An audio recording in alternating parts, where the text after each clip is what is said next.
My dear sisters and brothers, the Lord be with you. And with your spirit. A reading from the Holy Gospel according to John. Glory to you, O Lord. Jesus spoke to them again, saying, I am the light of the world. Whoever follows me will not walk in darkness, but will have the light of life. So the Pharisees said of him, You testify on your own behalf, so your testimony cannot be verified. Jesus answered and said to them, Even if I do testify on my own behalf, my testimony can be verified, because I know where I come from and where I am going. But you do not know where I come from or where I am going. You judge by appearances, but I do not judge anyone.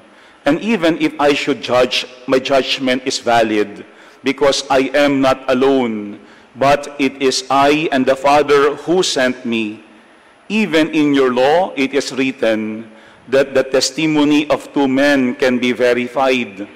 I testify on my behalf, and so does the Father who sent me. So they said to him, Where is your Father? Jesus answered, You know neither me nor my Father. If you knew me, you would know my Father also. He spoke these words while teaching in the treasury in the temple area. But no one arrested him, because his hour has not yet come. My dear friends, the Gospel of the Lord. Praise to you, Lord Jesus Christ. Please be seated for a while. Again, my dear sisters and brothers, good afternoon. Good afternoon, Father. One's identity can clearly be seen during times of difficulty. One's identity can clearly be seen during times of difficulty. Pinapakita ng mga pagsubok sa ating buhay kung sino talaga tayo. Hindi na tayo binabago ng ating mga pagsubok sa buhay. Pinapakilala lamang yaan kung talagang sino tayo. Doon mas nare-reveal during times of difficulties our real identity. Kaya nga when we look at today in our gospel, towards the end of Jesus' ministry, he was very consistent in telling the scribes and the Pharisees on who he is, especially his relationship with God. But today in our gospel, Jesus said to them, I am the light of the world. Whoever follows me will not walk in darkness, but will have the light of life. That is his identity, as the light of the world. But when Jesus said that, it is also a reminder for us as followers of Jesus. Because if we are following Jesus, therefore, we should also follow his light, his guidance. And like Jesus, we should also be guiding one another towards the light. Kapag tayo ay sumusunod kay Jesus bilang liwanag, hindi lamang tayo ang nagagabayan ni Jesus. Dapat tayo din nagiging liwanag sa ating kapwa para tayo makagabay sa bawat isa. And that is also what we have seen in our first reading for today. From the book of the prophet Daniel, is the story of this woman named Susanna. Alam natin yung kanyang story, that there were these two old men who were accusing Susanna of committing adultery. And many people believe in their testimony. Pero ano ang sinasabi ng ating first reading? Hindi totoo yung kanilang testimony about Susanna. The truth is that they want to take advances on Susanna, but she refused. Nung ayaw pumayag ni Susanna sa gusto nung dalawang lalaki, ginawa nila ng kwento si Susanna. Binaliktad nila ang istorya, ang pangyayari. Ang kanilang sinasabi at dinidiin is si Susanna. That they claim to have caught Susanna committing the act of adultery. Pero anong sinasabi nung ating second reading? The assembly condemned Susanna to death. Unanimous ang sinasabi ng assembly that Susanna is guilty because they believe on what the two old men had told them. Puro magandang paalaala yan sa atin. No? Kasi minsan sinasabi natin, Vox Populi, Vox Dei. The voice of the people is the voice of God, not always. Lalo na kapag yung mga tao ay hindi clear yung kanilang conscience at kapag sila din mismo ay being misled by others. Kaya nga ano ang sinasabi ng ating first reading? Everybody was very much convinced that they have to put Susanna to death, that Susanna was guilty of charge. But there was this young boy by the name of Daniel who stood up. Anong sinasabi ng ating first reading? I will have no part in the death of this woman.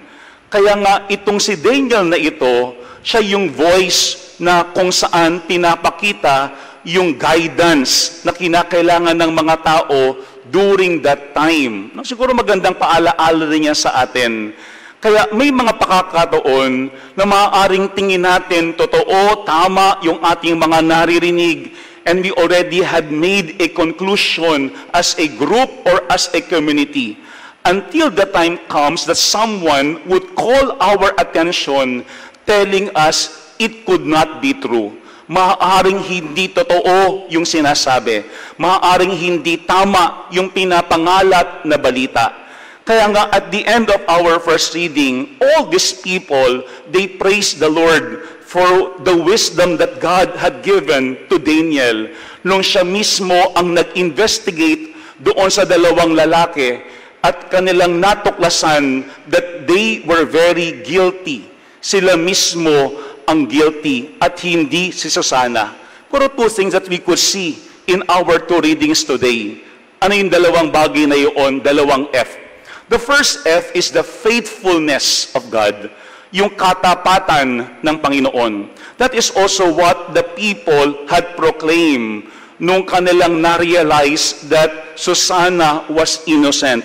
Ang sabi doon, the whole assembly cried out, blessing God who saves those who hope in Him. Even si Susanna, hindi nag-iba yung kanyang ugali. Hindi siya naging masama. Kung hindi kumapit siya sa Panginoon, kahit maraming tao ang umuusik sa kanya. Why? Because she knows that she is not guilty. Hindi totoo yung sinasabi laban sa kanya. At alam niya, at the end of the day, it will be the Lord who will defend her through Daniel the prophet. Kaya nga kanina, in our response, ano ang sabi natin? Even though I walk in the dark valley, I fear no evil, for you are at my side. First, faithfulness of God. When Jesus came, many rejected Him. When Jesus came, they were creating stories, malicious stories against Jesus.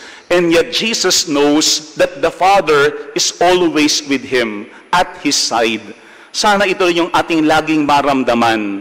Kapag merong nag-a-accuse sa atin ng mga bagay na hindi naman talaga totoo deep in our hearts, let us not worry.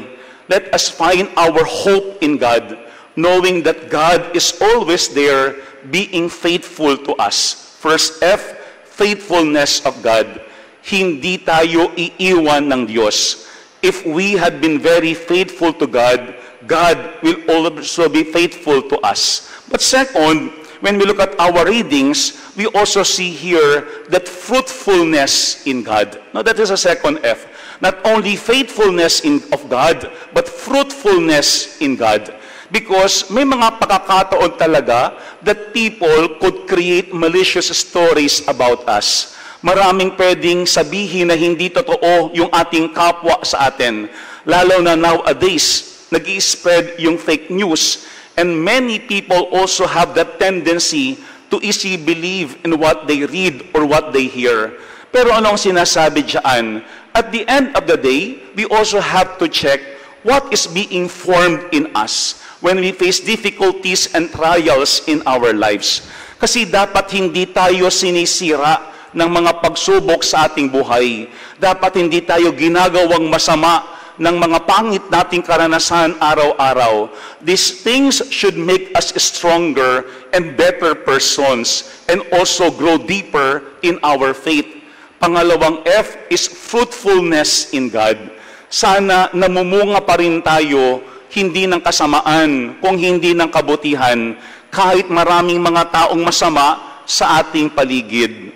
I remember the other day, I received a text from a friend. Sabi niya sa akin, Father, nakakapagod maging mabuti. Yun ang kanyang sabi, nakakapagod maging mabuti. And jokingly, I texted her back. Ang sabi ko sa kanya, kung napapagod kang maging mabuti, baka hindi ka pa talaga mabuti. And then ang sabi niya, Father, hindi naman. Ang sabi ko sa kanya, joke lang. Pero kasi kung tayo talaga ay tunay na mabuti, kahit hindi mabuti yung ating kapwa, mananatili tayong mabuti. Marami naging masama kay Susana, pero naging mabuti ang Diyos kay Susana nang ibinigay si Daniel. Maraming naging masama kay Jesus, pero hindi naging masama si Jesus sa kanila. Pinatunayan lamang ni Jesus that God is always faithful, but at the same time, He is also fruitful in the presence of God. Magandang ating tignan, ano ba binubunga sa atin ng mga pagsubok sa ating buhay. Si Saint Teresa of Avila once said, suffering can also be one active form of prayer if we allow it. Suffering can also be one active form of prayer if we allow it. Kahit ang pagdurusa, pwedeng maging panalangin. At kahit ang pagdurusa, pwedeng makapaghubog sa atin. One's identity is clearly seen during times of difficulties. Amen. At times, as Filipinos, we say, God never sleeps. Hindi natutulog ang Diyos. And whenever we say that, ang ibig sabihin natin is that at the end, the truth will prevail. At the end, the truth will prevail. Looking at our readings, we remember two important things: the faithfulness of God and the fruitfulness of man in God. The Lord be with you. And with your spirit. Bow your heads and pray for God's blessing.